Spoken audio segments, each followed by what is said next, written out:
Yeah. Surprise, a little different than you're used to. Yeah. Dropping these bars on YouTube, knowledge I introduce you. Yeah. We chasing this money like it's the prize, it's the voodoo. Fugazi, fugazi, it's just a lie we buying into. We need some cars on deck. Get the rollies, get the moe, all the Mars on deck.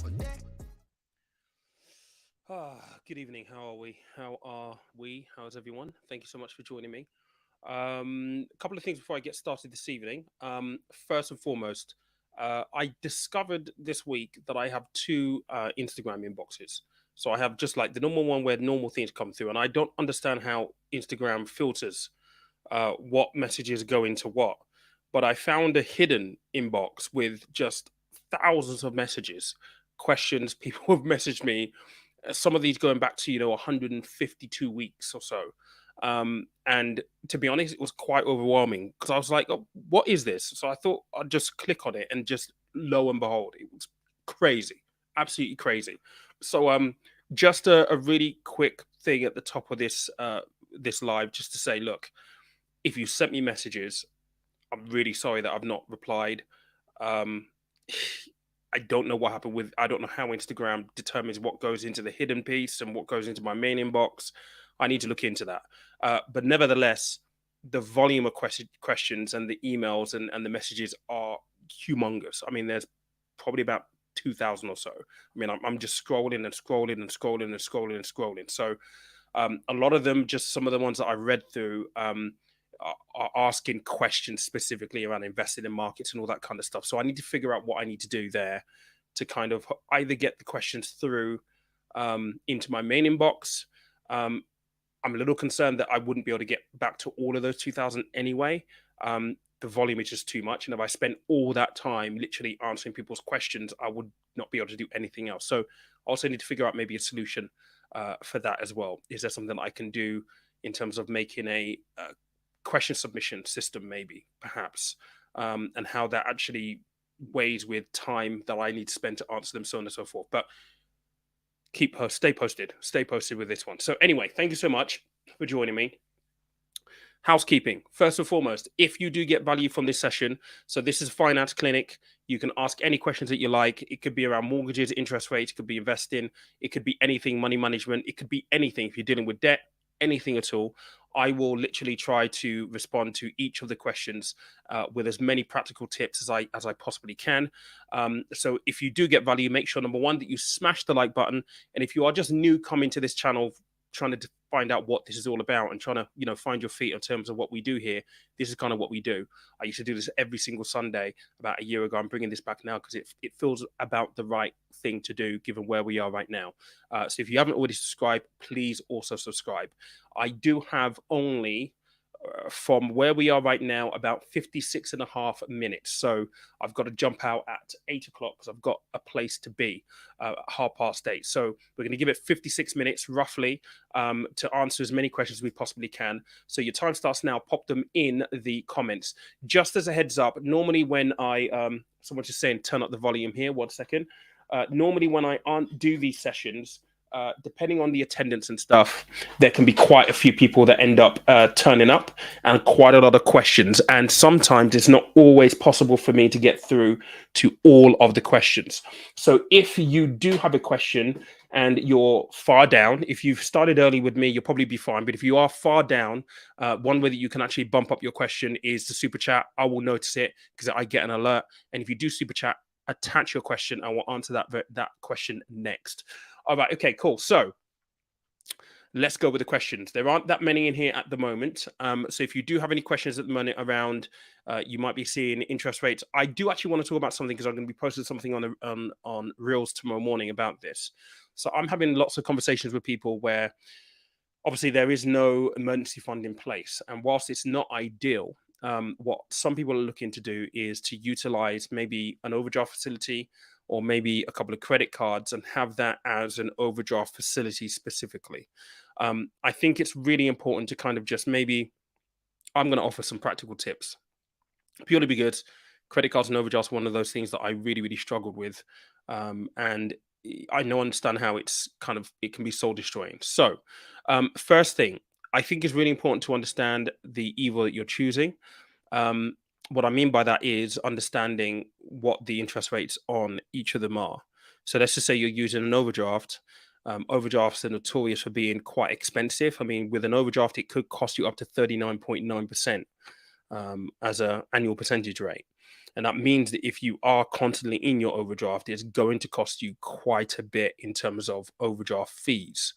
So make sure you understand the interest rate that you're going to be going with, and obviously that will be down to your bank that you bank with at the moment. The second thing is with overdrafts, obviously it can be quite difficult to come out of an overdraft. You need to have the equivalent amount that you're overdrawn by or your facility to be able to close that off your account in the first place. Quirks of the banking system, right? So just be mindful of that. Then with credit cards, it's almost the same thing, right? Credit cards, you are going to have an interest rate. So preferably you want to go for something that's going to give you a really good rate either on purchases, so on and so forth, right? You want to keep the interest rate as low as possible. Now, some of that does depend on your credit score, clearly. But if you're using apps like ClearScore, you will be matched to a card based on your credit score. So it takes away a lot of the guesswork. The important thing with a credit card is this, though. Make sure that you are able to come up with some kind of rules of engagement. What I mean by that is a list of scenarios where you would and would not use the card. Okay. So be very, very stringent in terms of what you class as an emergency. So, for example, you might be feeling down, you might need some retail therapy. That is not an emergency. So be very, very clear. And the reason why that's important is because by having those rules of engagement, situations where you will and will not use the credit card, it just allows you to be laser focused, and it puts you in a position where you're not just going to use the card willy-nilly, and that could be quite dangerous in itself. The other thing I would say is, for both, whether it be overdraft or credit card, just remember this is money that you don't have, so you're borrowing it by way of debt. You need to kind of have a repayment strategy in place. And I do kind of talk about this in my book when you talk about debt specifically. An overdraft, yes, you need to plan ahead for it. Make sure that obviously you're able to put some money aside to get you to the point where you've got the amount that you're overdrawn by. You can pay it into your account, get rid of it off your account as a facility. With credit cards, obviously, the minimum payments are not going to cut it. So therefore, it's really, really important to make sure that you have some kind of idea of how you're going to be able to sustainably pay the minimum payment so that you can clear the credit card over a period of time within a set period of time as well. That's very, very important. And if you are going to be using things like 0% balance transfers, yes, they are practical. Yes, they're functional. Yes, they do a job, but try and be stringent in terms of if you've got a 24-month period, aim to try and pay that down as much as you can, ideally completely within that period of time. Because what tends to happen with credit cards is because they're a revolving facility, most people will get into their comfort zone, continue to make the minimum payment because they've got 24 months where they're paying no interest, but you're still not paying off the debt. And that just means that you continually roll it over. It can be soul destroying looking at your statements. All right. So there are some questions that have come in here right now. So let's get into these really quickly. So Luke is saying here, hi Dan, if I had a spare 20k, would you invest in the FTSE global index fund or take the 6% in the bank? That completely depends on your approach, mate. The bank has no risk whatsoever because obviously it's a savings account, whereas with the global FTSE, it's an investment, so there is risk. So your money could go up, it could go down. It really depends on what your goal with what's your objective for the 20 grand. What's your goal? How long are you looking to put it away for? If you're looking to put it away for less than anywhere than 5 years, I would argue that you should just take it with a savings account. If you're willing to put it in for 5 years plus, and I don't mean 5 years, 5 years plus, or 6, 7, 8, 9, 10 is going to be for the future, then yes, it might be a good idea for you to go into the Vanguard FTSE Global. But you still need to understand the risks. It will go up, it will go down. The point of entry becomes very, very important right now. I mean, the States have kind of come out of their inflation-induced kind of market decline. I mean, the tech sector is doing okay at the moment. But globally, if you look at the global picture is one of recession. Inflation is pretty high across the globe. There are a lot of recessionary fears. So you need to bear that in mind. It's not simply, I can put money into the investment, into the stock market, or I could get 6% on the savings account. You can guarantee yourself 6% on the savings account, but you cannot guarantee yourself 6% or even more on the investment into the Vanguard FTSE Global. So there are a number of variables that you need to go and figure out for yourself. How long you're looking to invest for? What is your timeline for that? It has to be 5 years plus, i.e., 6 years plus. And you also have to understand the risk that you're willing to take with it as well. If you invest it today, it goes down 10%. How are you going to feel? It's 20 grand. That's £2,000 potentially that you lose. Are you going to panic? Is it going to impact you in a material way? Those are the questions that you need to really make sure that you explore. I do coaching for people like yourself just to help you kind of get to the position where you can make a confident position. One thing you should not do is and your way into the Vanguard FTSE Global just because YouTube is telling you that you should. You have to be 100% comfortable with the decision that you're making, because at the end of the day, if you make money, you benefit from it. But equally, if you lose money, you're the one who has to hold the bag, not the YouTuber that told you it's going to be great. Don't worry, pound cost averaging and all this kind of stuff. The investment markets have returned 10% annually every single year on average. Yeah, that is true, but you still have to get through the sort of psychological part to it as well. So that's what I would kind of say. Quite a bit to think about. Bryn's just saying, I currently have around 20k in ETFs and stocks. Would it be better to hold on to the given current economic upcoming recession, i.e., etc., or withdraw it and put it into something else, i.e., property? Whether you put it into property or you put it into the stock market, the same things that impact the stock market potentially impacts property. So inflation is going to impact property. We're seeing that landlords are looking to sell, which could mean property prices come down. But what you're thinking about here is you're thinking about cashing in a loss to go into something else that there is no guarantee of a return on. So I'm going to echo back to you, Bryn, what I've just said to Luke. When you started this whole journey, did you have a goal as to why you were invested in the first place? Did you have a key timeline and time frame in mind? Did you have, right, okay, this money is going to be invested for the next 7 years. At the end of 7 years, this is the goal. Did you have that? Did you understand the risk element? Because with all due respect, potential recession, that's all part of the game. Yes, you may have invested this in 2020, 2021 when everything was going great and everyone's telling you, yeah, it's the FTSE 100, it's the S&P 500 by YouTubers that really have no business talking about that. And, these accounts are no longer talking about those kind of things anymore because, number one, they're either learning themselves. They've never had any experience working in the industry. They don't understand risk. They don't understand risk mitigation. They don't understand any of that. The best they'll tell you is to diversify, when diversification is only a small piece of the puzzle when you talk about managing risk, right? You will be told this by accountants who are popular on YouTube talking about the investment world when, frankly, in my opinion, it's not their position to be talking about this kind of stuff. So I'll be asking you, what was your train of thought when you first started this out? If you can go back to that point and go back over your goal, go back over the timeline that you set and have that conversation again, right? What was the conversation I had around the risk management side? Because in that risk management discussion, you would have hopefully asked yourself the question, right, if it goes down 5 or 10%, am I going to be okay? If you were okay then, assuming nothing else materially has changed, then you should be okay now, which means that really this question is a pointless question. But maybe, just maybe, you didn't have any of those factors. You didn't consider any of those factors because you may have just watched a video or something like that to put you in. And I would, if you're in that position, it's slightly more difficult because if your investment is down, what your suggestion here is basically cashing in a loss, which isn't ideal.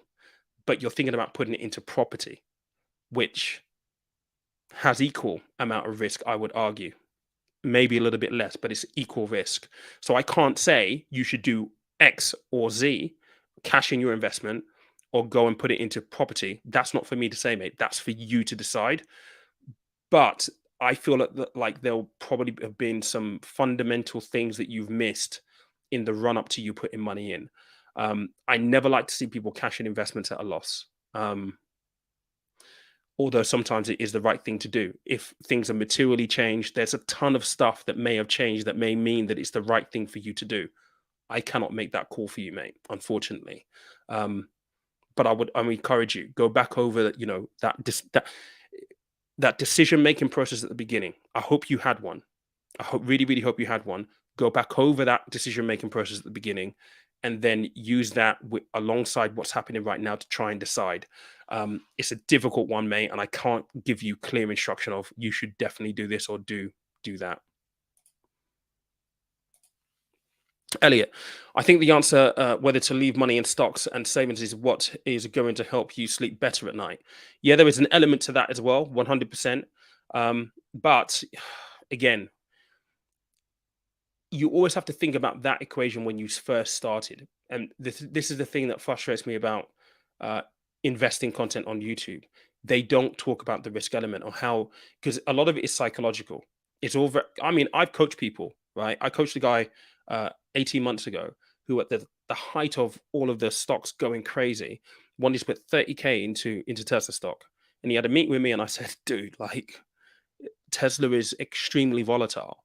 Why would you want to put £30,000 if you've got a kid, you've got a wife, you're going to put all of your life savings into this one thing, into this one stock? What happens if it goes 5% down, 10% down tomorrow? In the end of our coaching session, we agreed that he was going to put 25 in. He was going to hold £5,000 back as an emergency fund because he just had a baby. Like, if you become desolate for whatever reason, you need to have money set aside. Anyway, I didn't encourage him to put 25K in, but he goes, I feel comfortable putting 25K in. And I said to him, what happens if it goes down 10% tomorrow? He goes, I think I'll be okay with it. Well, most first-time investors or beginner investors think exactly the same. It's one thing saying that you're going to be okay with a 10% loss on paper until it happens and it's real. And you start to see the minus balance in your account. So a lot of it is psychological. And, this, what is going to help you sleep better at night? That should have been a part of the decision tree at the beginning when you started putting money in. So if it goes down 10%, how do you mitigate all of that kind of stuff? How are you going to feel? That psychological work, that risk assessment, that what other backup is there from a situational point of view, all of this comes into play. And I say this because I used to be a financial advisor. This is the stuff we will go through with clients. And you can't always get it right 100% of the time. But asking yourself these questions and running through those kind of scenarios makes this kind of question that has been asked easier to navigate, because you simply go back and you go back over, right? We spoke about this. We thought this through. What was the response? Has anything changed? No, nothing has changed. Is the goal still the same? Yes. Is the timeline still the same? Yes. Have we adequately managed the risk within the portfolio that we built? Yes. If all of those things are true, then you stay put. Unless something materially has changed, your goals changed. You can no longer put it in for the 7 years or the 5-year term that you put in, right? Until something like that has changed, you just stay the course. That's generally how we set up investments. Unfortunately, YouTubers don't talk about this because they have no idea what they're talking about in the first place. Let's have a look at this one. Ivan, I need to move by the end of the year. I can't wait, unfortunately. I'm a first-time buyer. Can I get advice? Should I buy a new build or used? Should I fix in for 2 or 5 years? Okay, really, really interesting. So I think for you, Ivan, what's the price difference between new build and old build? Okay, now one thing that's worthwhile mentioning is this. Old builds sometimes are less energy efficient than new homes. It's one of the big selling points for new homes. However, new homes sometimes a little bit on the smaller side, right? With new homes, could there potentially be more competition for new homes? Yes. However, a lot of the developers, so for example, like Barrett's, they have things like the deposit boost that can really help you. So if you've got 5%, they can boost you by an additional 10%. Right. So you've got those initiatives that will be available for new builds versus old builds. What I would suggest for you is, depending where you want to go and buy, go and have a look at what's available right now, new build and old build. In the new build part, go speak to the developers, see what schemes they have available. Because the reality is, mate, if you've got a 5% or a 10% deposit and the booster means that they'll give you an additional 10%, it's a no-brainer for you to go for a new build because you're getting some money from the developers to buy that property. Now, yes, you still got to pay for it and it's going to be reflected in the house price and so on and so forth. But some will argue that actually it's a really good kind of a helping mechanism, right? It's not perfect, but it will help you. So in that instance, it will be better to go for a new build, but it really depends on what's available around you. Should you go for a 2-year or a 5-year fixed rate? Well, that depends completely on your budget. So how much are you earning? What's your outgoings? How much do you have left over? If you want the security of knowing that, okay, my mortgage is going to be fixed and the amount is not going to change for the next 5 years, you go 5 years. If you think, well, things could be better in 2 years' time, which, let's be honest, nobody really knows. I mean, anyone who says that interest rates are going to go down in 2 years, a lot of it is going to be speculation. So unless you're 100% supremely confident, then maybe go for a 2 year. Those are just that's the way I would approach it myself, and just a few things to consider. So hopefully that's helpful. Major's saying, hi Pete, welcome. Andy, I did notice in prepping for this live that you've messaged me on Discord, so I will come back to you, mate. It's been a while, on a train at the moment, can't really join this, but we'll watch replay later. I've dropped you a Discord. Yeah, I've got you. I'll go back to you on Discord shortly, mate.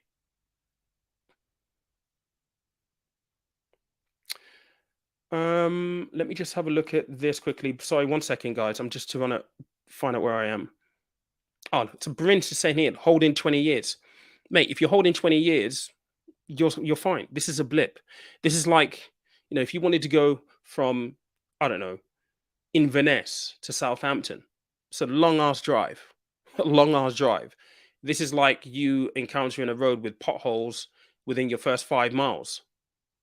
You're going to get over this, and the rest of the road will still be bumpy, but at different intervals. But you're encountering this issue at the very, very beginning. Don't worry about it, mate. I think with a 20-year holding term, this is just a blip. This is just a blip. And if you think about the returns in the markets, and yes, past performance is no indication of future performance, when you think about the returns potentially the markets are going to give you over the course of the 20 years, don't be concerned about what's happening right now, mate. Just, it's discipline. So again, when you first started this out, did you have an investment plan? Are you paying in monthly?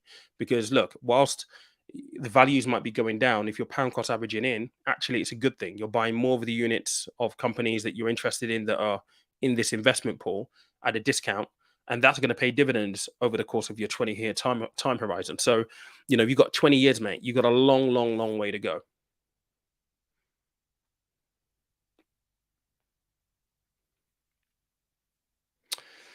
Let's have a look at this question right here.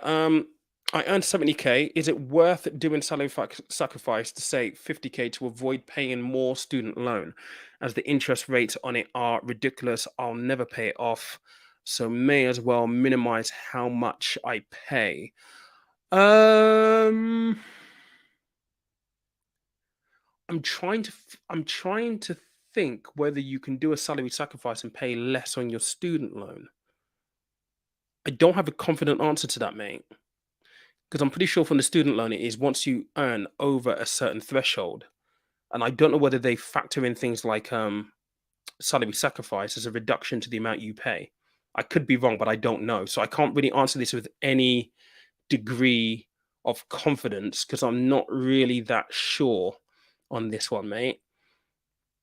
I'm not really sure, mate. I couldn't tell. I don't know. I don't know what's the answer, mate. I can't give you a confident answer, unfortunately.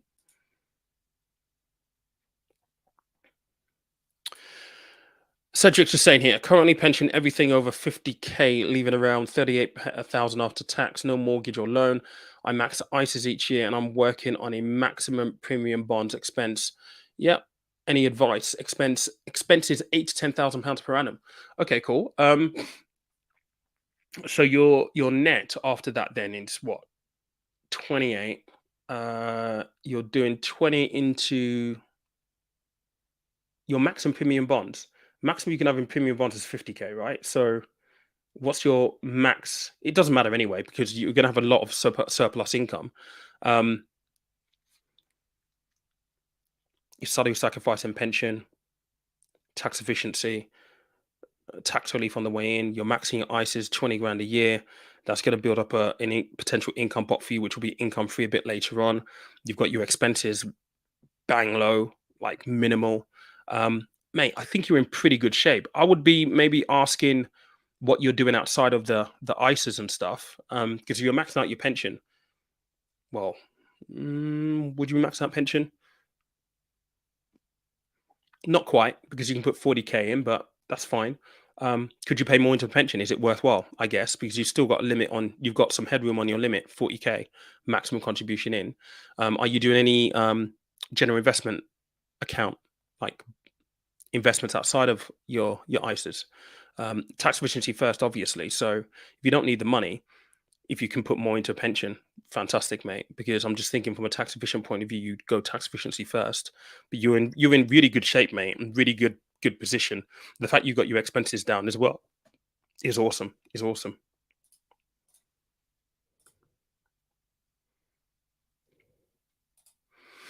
Sleaze is saying, hello. Do you know if other bonds in NSNI are paying out like the main premium bonds?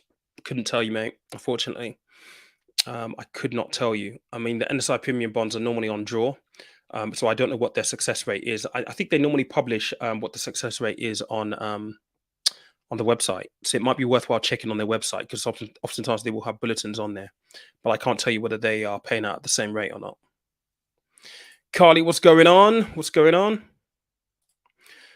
Personal savings allowance question. How does the personal savings allowance for a couple with joint savings account work? One being a higher 40% and one being 20%. Personal savings allowance. So you can give part of your personal savings allowance to your partner, essentially. What the numbers? I've got to remember. You put me on the spot now. I've got to remember the rates and the numbers straight off the bat. It's not a huge amount. I want to say it's kind of something like 10% or so. Go and look at these numbers just to firm them up. But let me just let me see if I can actually get this on. Let me see if I can get this on. 1 second. All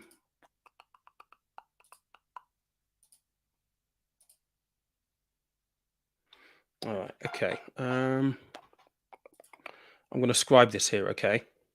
So your personal savings allowance at the moment is what? About, where are we? What am I doing? I want to make sure I get this right in my head. 1 second. Make sure I get this right in my head because you've got the personal savings allowance and then you've got your own personal allowance as well. And I've not been asked this question for a very long time. The last time I spoke about this was actually on Channel 4. So yeah, okay, I think of this straight in my head. So your personal savings allowance, you can transfer between your husband and your wife. So let's just say you're 40% taxpayer at this point in time, right? So this is Mr. And then you have Mrs.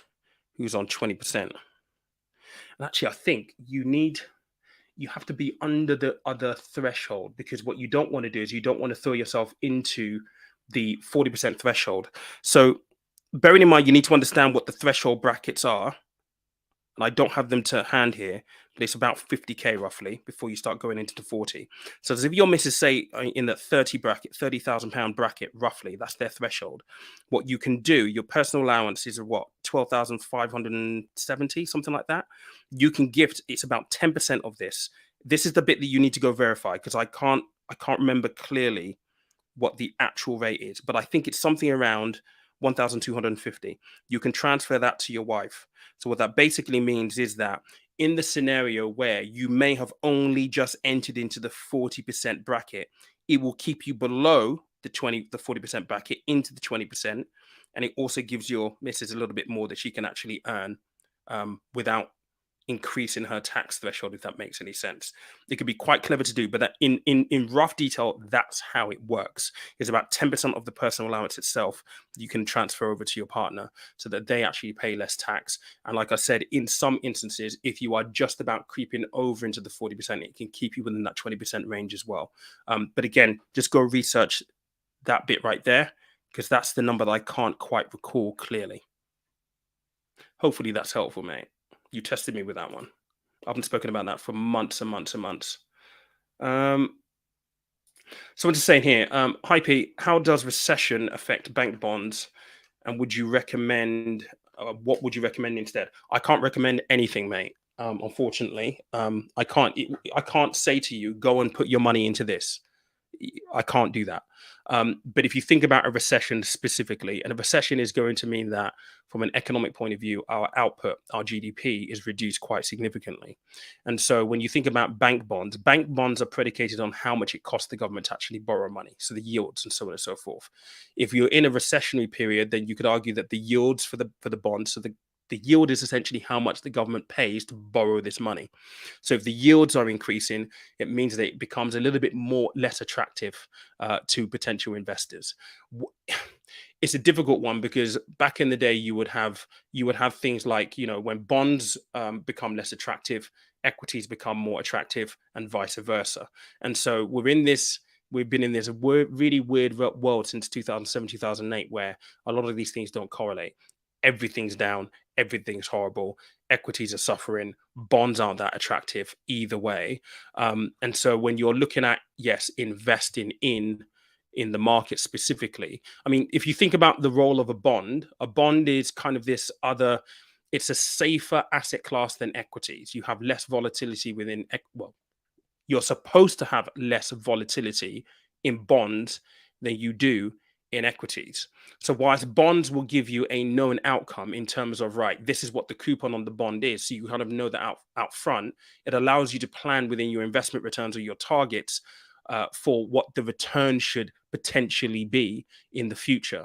And if you're building an investment portfolio, if you do have allocation to things like bonds, then it won't be, or at least it will be less than what you have in equity exposure, because the stock market, equities, is where you're really going to get your growth, generally speaking, right?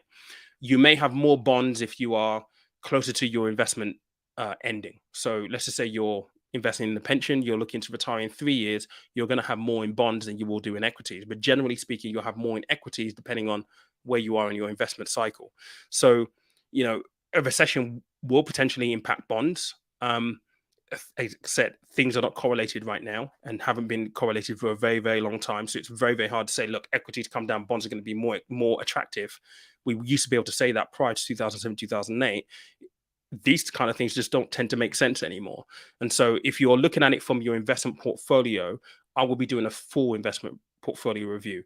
And the reason why I say that is because it's not just about the bond. It will also be about what you have in your equity pot as well. And within your equity pot, hopefully you've not put all of your eggs in one basket. So you've not put it all in, say, like the US, or you've not put it all in Europe or the UK. Hopefully you've got some diversification around the globe, because that's really what you need in order to be able to mitigate your risk across your investment portfolio as a whole, not just in the bond element and not just in the equity element. It's a balancing act. It should be a marriage between all of the components that go into your investment pot.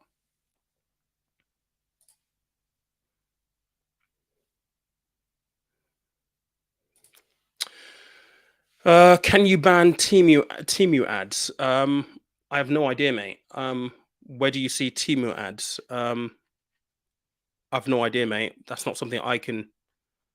That's nothing I can influence at all, unfortunately. Stephen, let's have a look. Thanks for the videos. Maybe check my rate on my remortgage, and managed to secure a 3.9% a few days before it went up to 5.09. Good man. I'll have a beer with you on that one, mate, for sure. That is a definite win. I mean, yeah, that would have saved you quite a bit of money as well, mate. So that's amazing. Thank you. Right, someone's asking here, hi, in November, I had 23 years left on my mortgage. I started making overpayments in December, £500 each month. Now in June, I have 22 years left.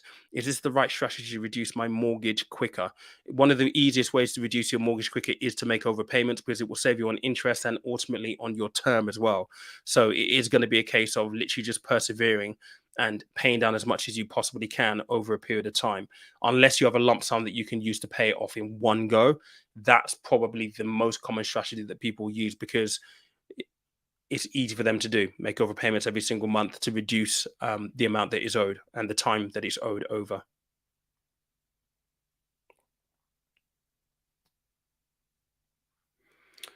I'm just looking at comments. Bear me 1 second, guys. Let's have a look.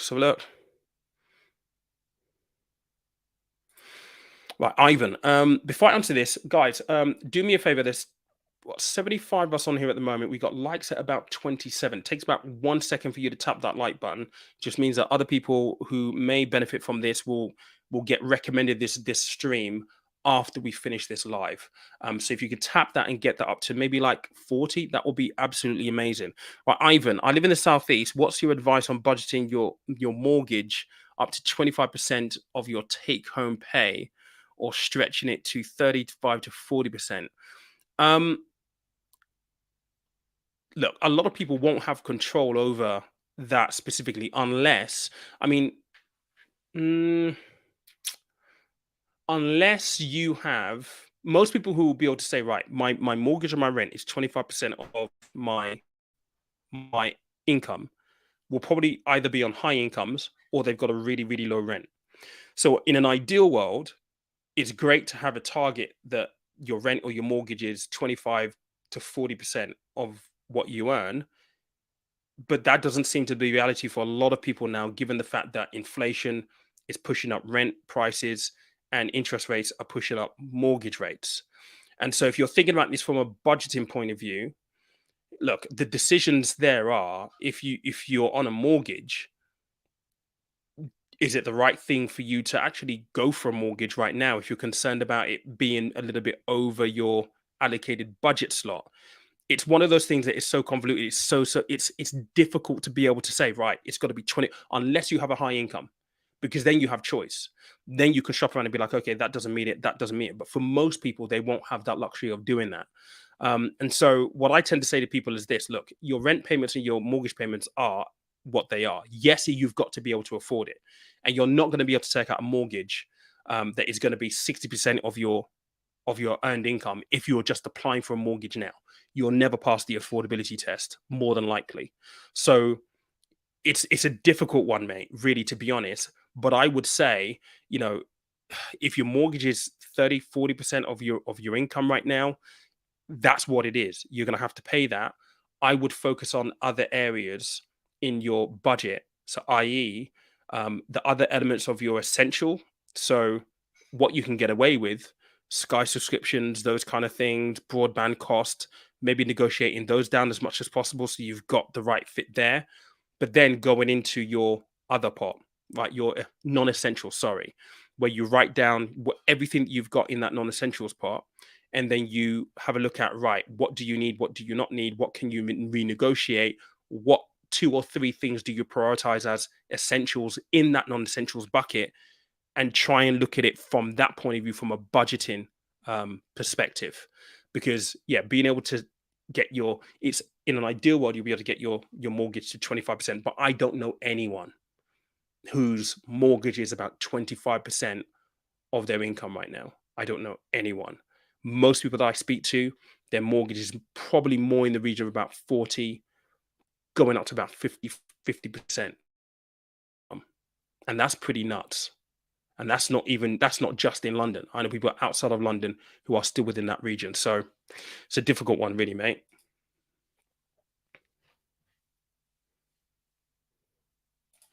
Luke M is just asking here, what's the maximum you can pay into a workplace pension and claim tax relief? I want to put a lump sum, but I've read the max is 100% of your salary.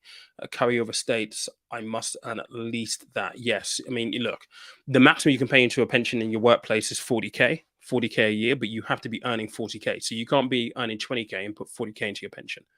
So, in order to get your full £40,000 into your workplace pension, to be able to comfortably in order to comfortably be able to do that, you probably are going to be in the 6-figure range, because you've got to remember, yes, you're paying it into your pension. Yes, there's going to be tax relief in, but you still need to cover your own bills and your expenses. And in my experience, a lot of people are able to max out the 40K, and it does take a tall order of big earners. They're in the 6-figure range where they've got enough to be able to just throw it in via salary sacrifices. I would kind of maybe just make sure that you try and prioritize as much as you can afford. And in doing so, what are the first thing you should be asking your employer is, do they have a matching scheme at work? Because if they do have a matching scheme at work, your employer has to put in 3%, you have to put in 5%. If under matching, they say if you go to 8, we'll also match you with 8. Well, that's free money, and that's a great way for you to be able to maximize your pension contributions based on your earnings and not based on the actual 40k limit. Because, like I said, the people who tend to manage to get 40k in are generally six-figure earners, in the high six-figure earners and stuff. It's not common that people are able to do that.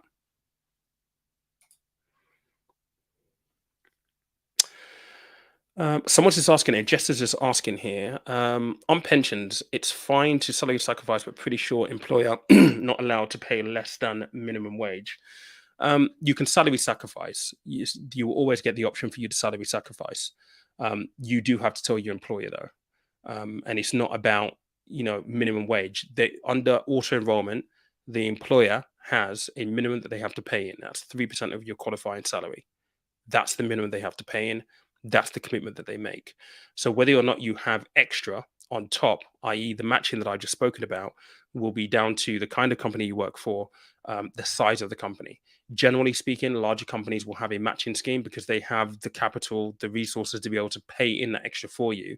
And it's a way of them incentivizing you to stay. I mean, I was working with someone who I was coaching a couple of months ago, and she works for one of the big investment houses, and their pension contributions are 12%, which is pretty awesome. That's unheard of, really, to be honest. But it's a big investment house, so they want to incentivize their people to keep the best talent. Not a lot of companies are able to do that though, because it depends on, you got to remember, this is a cost to the business, so they have to factor that in to their turnover and their profit, right? So not a lot of companies are able to do that. But if you do work for a relatively large company, they probably will have a matching scheme in place.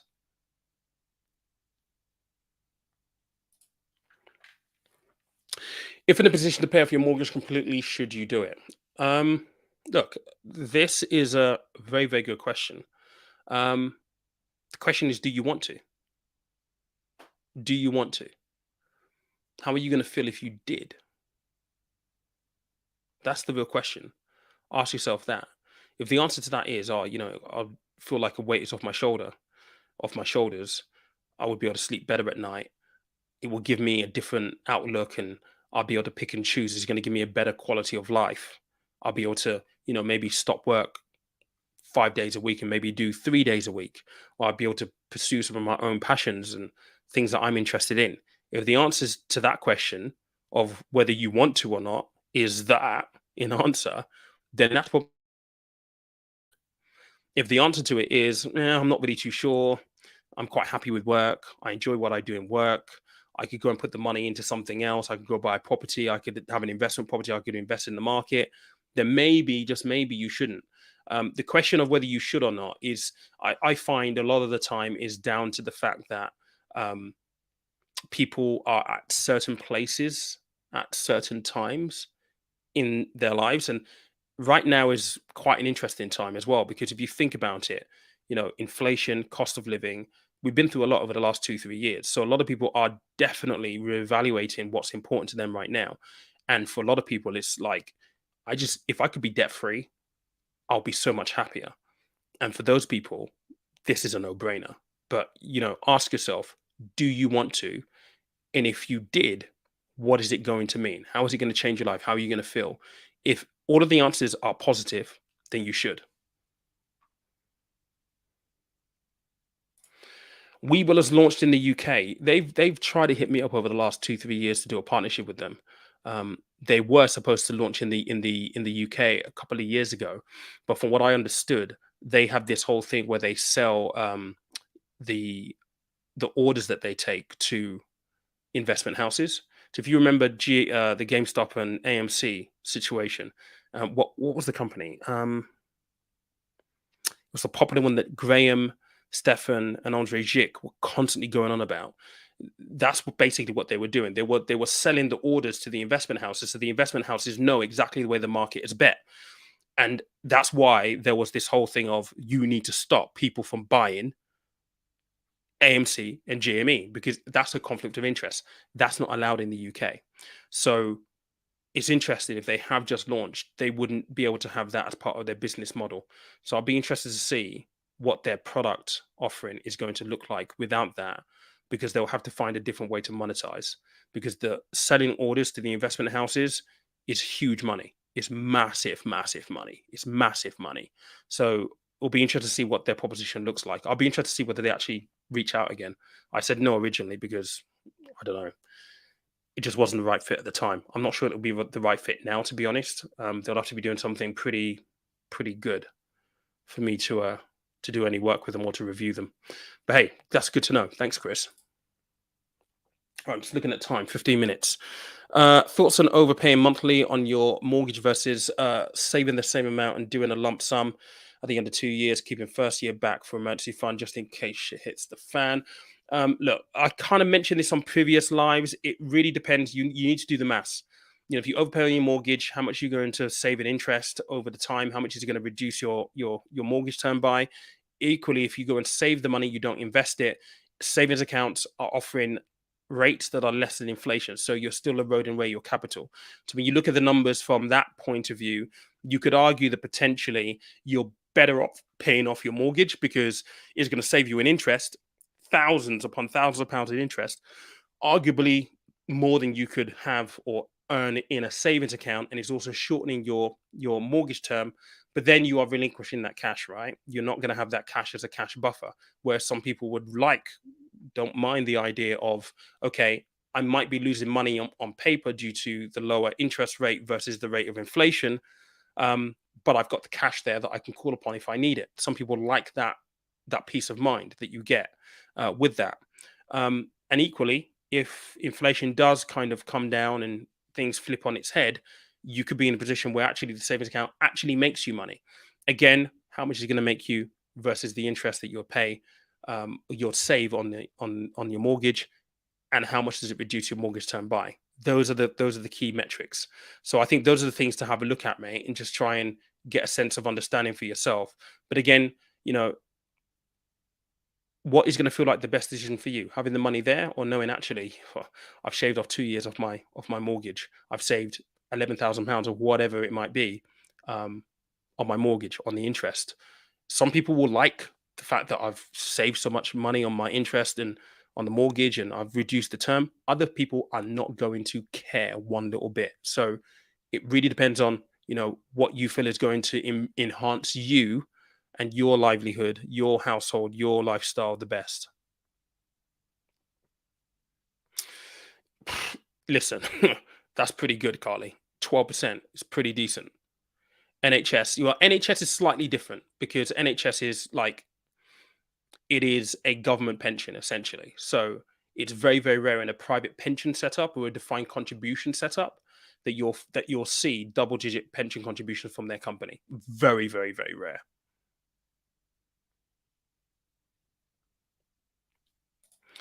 What's going on, Hooked? How you doing? All right, I'm just having a look through here. Robinhood, that was it. Robinhood, that was it. Thank you very much for that, mate. Good man. Yeah, that's exactly what I'm referring to, Chris. They're not allowed to do that in the UK. The FCA will not allow it because it's a big conflict of interest. And so if they are launching in the UK, then I would love to see their monetization model, because they may be in a position where they can do like a trading 212 and start out making it free for a period of time, but they are going to have to bring in some kind of monetization model at some point to make it sustainable. It's extremely expensive to run an investment platform. It really, really is. So the investment has to come from somewhere. Yeah, I mean, this is going to be a given. Most of them will charge you commissions anyway. That will be a given. But the question is, will that keep the boat afloat? Sometimes the commissions alone aren't enough to be able to do that. They need either a membership model to be able to do that. Because if you think about it, they'll be charging the commission, but the commission actually to facilitate the transaction, the buy, the sell orders, that costs them money. Infrastructure, technology, licenses they're going to need in the UK just to simply operate. All of that money up front the commission models sometimes don't cover all of that cost. They're going to need some kind of either membership structure or something to be able to make the business, to keep the business afloat, I would imagine. But it will be interesting to see. I'll have a look and see what I can find. All right. Okay. I'm very, very conscious on time. See what else we got here. Like if someone is taking a high risk approach and investing 50% of assets in blue chip cryptos, able to lose everything and be fine, but it's 3 months emergency fund alongside 2 months mortgage. Okay. I mean, it could be for you. It could be for you. I mean, there are other variables that come into this. How much are you earning per month? So what's your income? What's your expenditure? Because if you have relatively low expenses, you could argue maybe it might be enough. I prefer generally to have like 6 months worth of emergency fund, and your emergency fund should automatically include your mortgage payments. So you're saying 2 months mortgage payments, 3 months emergency. For me, that doesn't make any sense, because your emergency fund should include your mortgage payments, your gas, your electric, your council tax, everything you have to pay for. So in real terms, if I were to be critical, I would argue that you only have 2 months worth of an emergency fund if you've got 2 months worth of your mortgage, right? So what you should do is, if you put in all of the money you have coming in one column, all of the other money you have going out in the second column, and then you strip out the things that you are essential to you to survive, that's going to come to a number. You take that number, you times that by 3, 6, or 9. What it sounds like you've done here is you've got 2 months worth of mortgage payments and then 3 months worth of payments for something else, whatever that might actually be. That should be the same thing. Your emergency fund should include your mortgage payments already. So I would, maybe it's enough. It could be. And again, do you have kids in the house? I don't know the other situation, the full situation, the full picture here. But I would argue that maybe you need a little bit more. I would say 6 months at least, I would argue.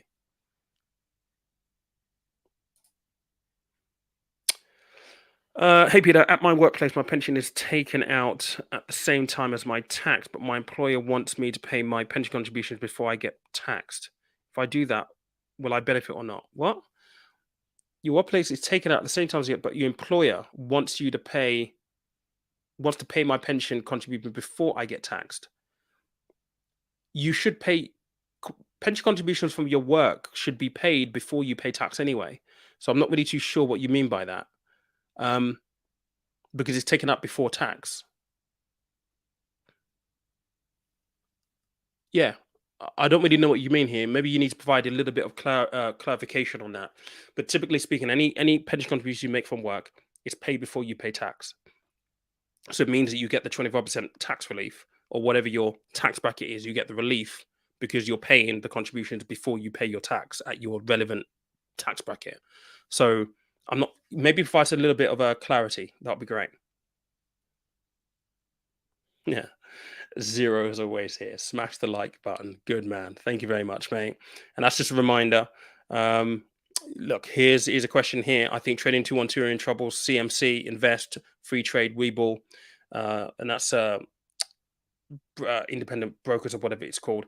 Look, a lot of the companies that have had all these free models, a lot of them haven't made any money. They've not made any profit. Yes, they want the customer base and stuff, but it's hard. It's expensive, man. It really, really is. It's very, very expensive to provide an investment solution. And unfortunately, people have become used to this idea of everything's free.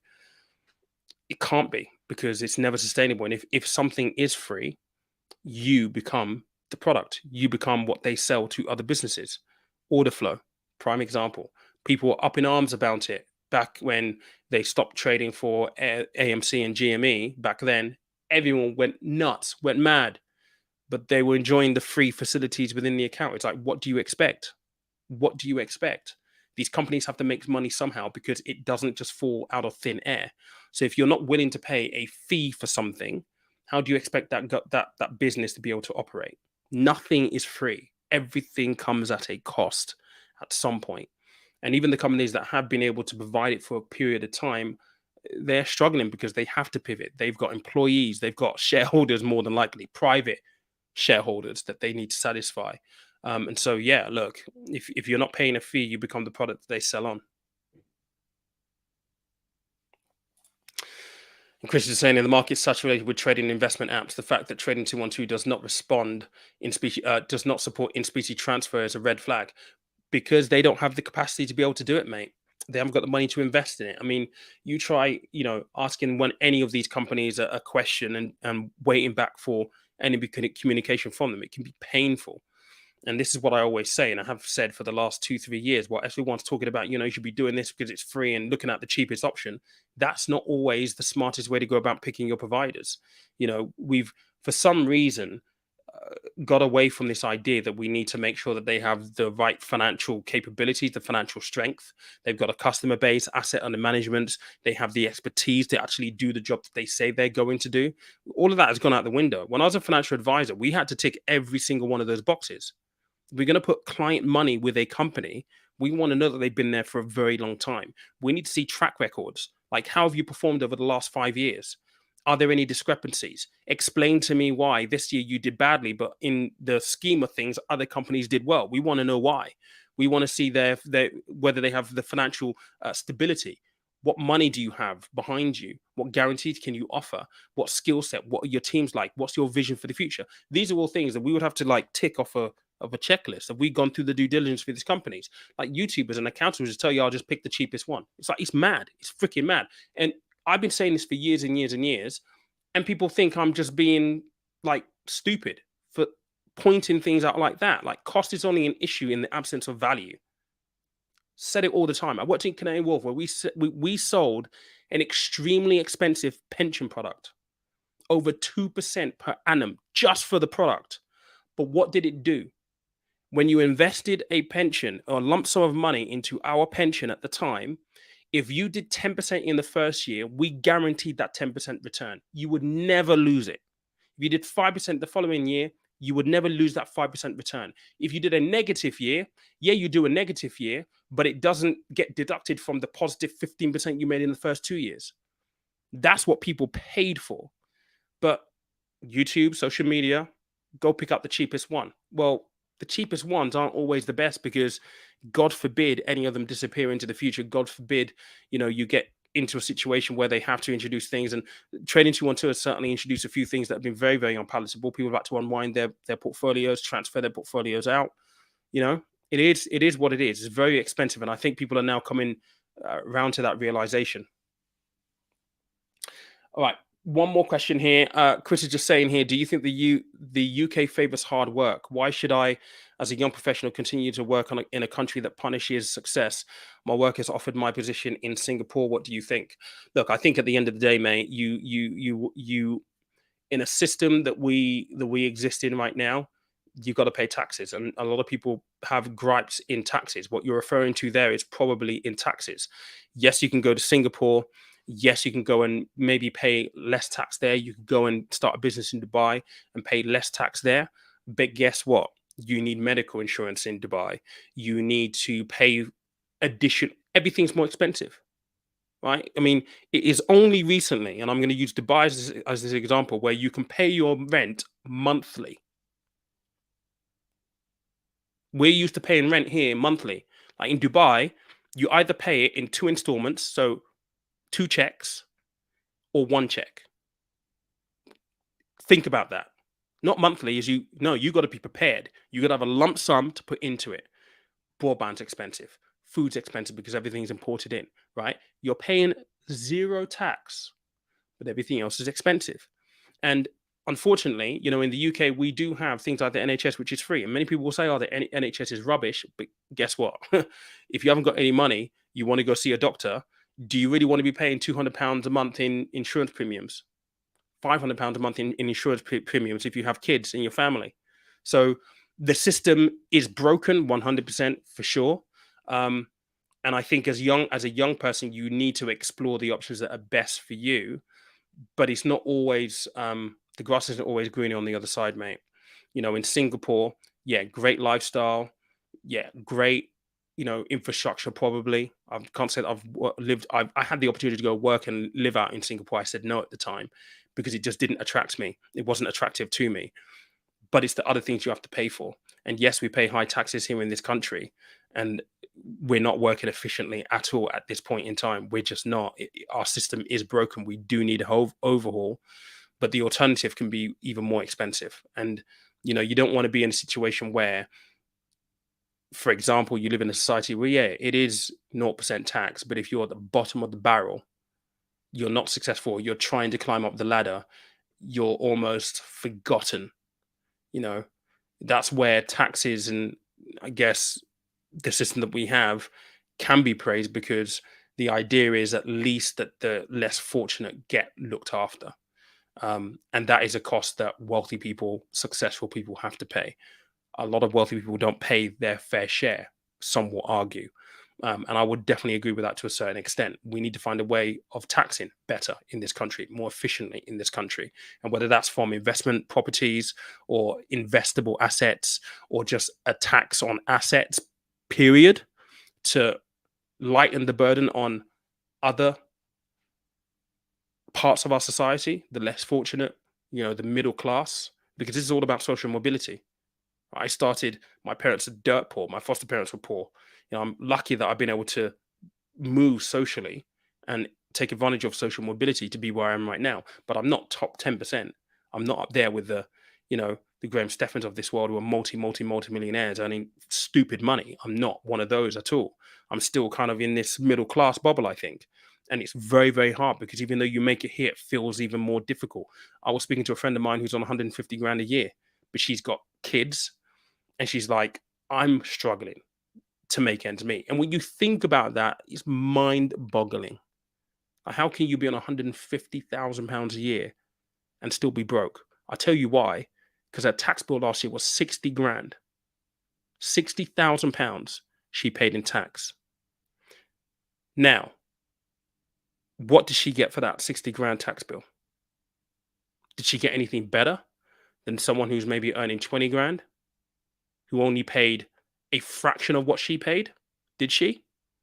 I mean, if you think about it from a business point of view, if you paid someone £60,000 for amenities, you would expect to receive a better service than someone who pays less than you. Doesn't. That's why it feels like our system isn't working. That you can be on 150 grand a year and still be struggling. It's mad. Then you think what it must be like for people down at the bottom. It's horrible. And not a great note to end alive on, but it's definitely food for thought, mate. And so, look, if I were you, I'd go out to Singapore 100%. Even if it is just for the life experience, go for it, mate. Go for it. You're going to meet people, you're going to network, your eyes will be open to a different group of people, different experiences, a different way of thinking, and that alone is worth its weight in gold. I honestly believe that, and it will give you perspective, and you never know what's going to happen when you do that either. So there we go. Those are just my thoughts. All right, I do have to go. We're 3 minutes over. Just say, look, I don't know. Look, I don't control the ads that YouTube shows on the channel. I have no control over any of it. So I don't know I really don't know how to comment about how you get rid of them or anything like that. You need to speak to YouTube. I have no control over what ads get shown on any of my videos. I wish I did sometimes, because there are lots of ads that I see that I'm just like, oh, fuck's sake, get it, drop me out, get me out of here, type thing. But unfortunately, I don't control any of it. But I appreciate you guys for being here. I do have to bounce because I've got to be somewhere in about 26 minutes. Just a final reminder, if you have enjoyed this video, please make sure that you smash the like button. There's about 83 of us on here at the moment. You can get this up to 70 by the time I log off. That will be absolutely amazing. And also, if you have watched this and you haven't followed the channel, you're not subscribed, please consider subscribing. We're at 41,753. The march is to 41,800. Hopefully we can make that happen in a week or so. That would be amazing. The number is a vanity metric to a certain extent, but it is nice to see the number actually growing, because it just means that more people are actually paying attention. And that's always an amazing feeling as well. But thank you so much. Enjoy your Sunday evening. I might do another one of these next Sunday. as long as obviously the turnout and the engagement is great. This has been great this evening, but you will hear from me through the week with maybe just an update on a few news points, anything that I noticed during the week, or anything that I feel would hopefully add value to the decisions that you need to make in the coming weeks and months. And we are very closely following what's happening with CPI and inflation. So good luck to all of us. Enjoy your evening, guys. Catch you in a bit. Yeah. Surprise, a little different than you're used to. Yeah. Dropping these bars on YouTube, knowledge I introduce you. Yeah. We chasing this money like it's the prize, it's the voodoo. Fugazi, fugazi, it's just a lie we buying into. We need some cars on deck. Get the rollies, get the Moe, all the Mars on deck. We got the traders, got the picture with the Bentley in Dubai. Are you dripping in designer looking fly? On the bombardier, sipping on the wine. Broke man, we broke. Where's the fun in being broke? Stocks and bonds get you yo. That's what I'm teaching these folks. I see that smoke, see them choke. Getting coked while I'm researching these stocks. Buying coke. 20 months on the channel, million people taking note. I got a warrant for Buffet. I'm coming for his vote.